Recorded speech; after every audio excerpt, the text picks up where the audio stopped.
Alison, tell me about your amazing French animation. How did you learn to animate in the first place? I think I kind of started because I was so interested in drawing, and I've always been quite artistic and really drawn towards creative things. And I did GCSE art and A-level and things like that. So I always thought making something move, doing an animation, would be kind of like the next step from just drawing it and doing a sketch. And digitally, it kind of gives you more aspects, and you can take it to 3D and then put audio and things onto it.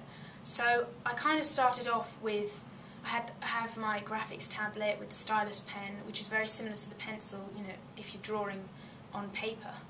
And I started off with my graphics tablet, and I have an Apple Mac computer. And I had a program called, I think it was called Colour It, which was available for Mac, and it's similar to Windows's Paint.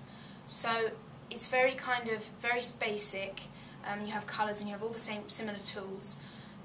But it also had an animation strip on it, which is similar to a flip book, that allowed me to kind of draw things in stages and start off with simple things like motion and movement, like a ball moving, maybe bouncing, and a stick man walking along. So simple things like that. And I sort of thought, oh, this is a bit restrictive though, so I moved on to this open source software called Pencil, which I've told you about, and that was how I did my French animation.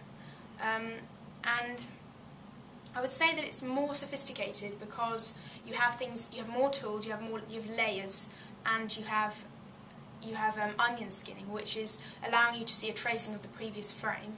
So it kind of saved me time, and it was more efficient than Colour It.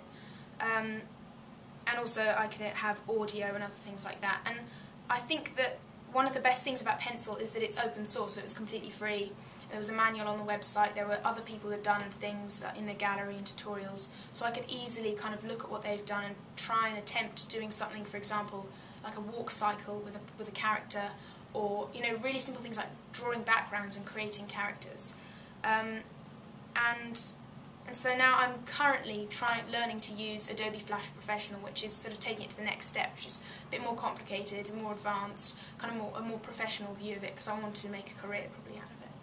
So what really interests me is you haven't mentioned school or school teachers at all. Nobody at school's taught you this. You've learnt this completely independently.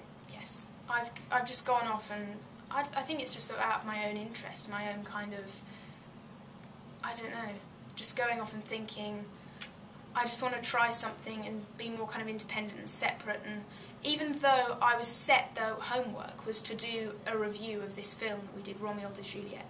And it was this French film, and we watched it, and you had to go off and do a review, and I thought, well, you could do an essay, you could do a PowerPoint, but I thought, oh, I'm going to be, a bit of fun and draw some characters and sort of mimic the film in a way, and have music in the background and sort of tell the story, but through animation. So I thought it would just add a different dimension and be a bit more interesting.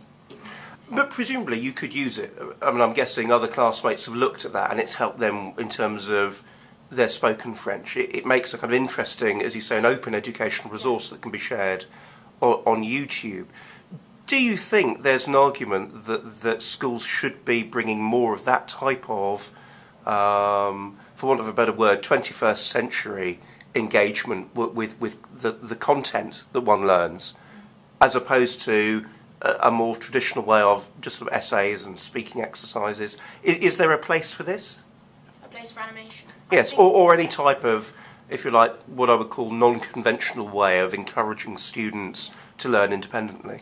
I think that there is an argument for animation and for visual media, because it's very direct and it's very effective at kind of standing out amongst all the other stuff, and you filter out all the essays, and when you sort of put that past you, you realise that actually the animation is the kind of thing that will help you with, for example, French oral and pronunciation.